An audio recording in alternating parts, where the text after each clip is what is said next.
আসসালামু আলাইকুম স্যার। আলামিন সাহেব, আপনি দীর্ঘদিন কনস্ট্রাকশন সাইটে কাজ করছেন। পাথরের সাথে আপনি বেশ পরিচিত। নর্মালি আরসিসি ঢালাইয়ে যেমন বিম কলাম অথবা এই আপনার স্ল্যাব এসবের ঢালাই সাধারণত 3/4 ডাউন স্টোন ব্যবহার করা হয়। এছাড়াও পাথর হচ্ছে 1/2 ডাউন স্টোন আছে, 3/4-এর চেয়েও ছোটো আছে। এগুলো কাজে সাধারণত ডাউন স্টোন ব্যবহার করা হয়। তো পাথরের সোর্স মূলত হচ্ছে দুবাই এবং গুজরাট, এখান থেকেই বাংলাদেশের বেশিরভাগ দুবাই পাথর সাধারণত বেশি ব্ল্যাক হয়, আর গুজরাট পাথর বেশি ব্ল্যাক হয়। দুবাই পাথর একটু কম ব্ল্যাক হয়, ব্ল্যাকও পাওয়া যায়। তো পাথরের সবচেয়ে বড় সমস্যা হচ্ছে পাথরের ডেড স্টোন থাকে। অনেক সময় ইউসি করার পর ওয়েট বাড়ানোর জন্য বা ভলিউম বাড়ানোর জন্য ডেড স্টোন মিক্স করে দেয়।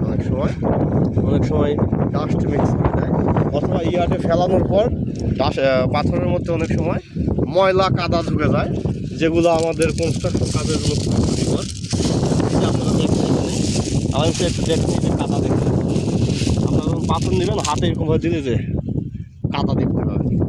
যখনই আপনারা সাইডে পাথর স্টেকের কাছে যাবেন, উপরে পাথরগুলো সরিয়ে দিবেন। সরিয়ে দিলে আপনি ভিতরে হাত দিলে দেখতে হাতে ময়লা দেখে বুঝতে পারেন যে কী পরিমাণ কাদা থাকে।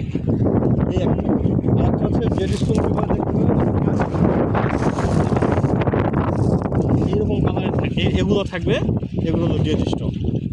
এগুলোর পরিমাণ যদি আপনি 5%-এর বেশি হয় তাহলে পুরো স্টেককে রিজেক্ট করতে হবে।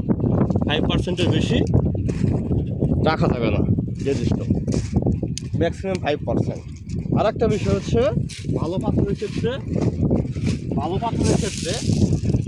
আপনার পাথরের সারফেসটা দেখতে হবে, এটা খুবই ইম্পর্ট্যান্ট। পাথরের সারফেস কীভাবে দেখবেন, এই যে দেখেন পাথরের সারফেসটা আমাদের এবড়ো থেবড়ো, যেটা যদি একেবারে স্মুথ বা মসৃণ হয় তো সেই পাথরটা কনস্ট্রাকশন কাজে ইউজ করা যায় না।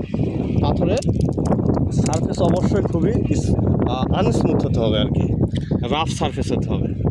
স্মুথ হলে সেই পাথর ইউজ করা যাবে না। স্যার, আমার একটা প্রশ্ন, এই যে ময়লাযুক্ত যে পাথর, এই পাথর দিয়ে যদি এখন আমি কাস্টিং করি তাহলে আমার কাস্টিংয়ের কী কী ক্ষতি হতে পারে?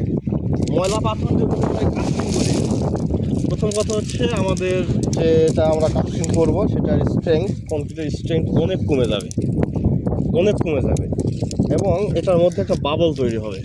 কংক্রিটের মধ্যে বাবল তৈরি হবে, হানিকম তৈরি হবে, এবং এটার স্ট্রেংথ অনেক কমে যাবে। আর যদি আমরা সৌন্দর্যের দিক দিয়ে চিন্তা করি তাহলে কালার খুব খারাপ হয় কাস্টিংয়ের। যেমন আমরা ফেয়ার ফেজের কথা বলি, ফেয়ার ফেজে সাধারণত কাস্টিংয়ের স্ট্রেংথের পাশাপাশি এটার সৌন্দর্যও চিন্তা করা হয়। সেই ক্ষেত্রে যে পাথরে আনা হোক না কেন ওই পাথরকে আগে ওয়াশ করে নিতে হয়, খুবই ভালোভাবে ওয়াশ করতে হয়, যার কারণে ওটা সৌন্দর্য বা ঠিক থাকে। আর যদি সৌন্দর্য দরকার না হয় তাহলেও এই কাদা রাখা যাবে না, সেটি স্ট্রেংথ খুবই ক্ষতি করে, ভিতরে বাবল তৈরি করে, যার কারণে অনেক সময় বাবল তৈরি হওয়ার কারণে কাস্টিংয়ের সময়ে বাবল অনেক সময় দেখা যাবে না। ভিতরে যদি বাবল থাকে এটা কয়েকদিনে কমপ্লিট করার কয়েকদিন পরে, কাস্টিং করে কয়েকদিন পরে বাবল আস্তে আস্তে ভেঙে যায়, বের হয়ে যায়, কিন্তু ওই জায়গাগুলোতে ফাঁপা তৈরি হয়, যার কারণে আমাদের ক্র্যাক দেখা দিতে পারে, যেটা মেনলি ছাদের ক্ষেত্রে এটা বেশি হয় এই ক্র্যাক। জি।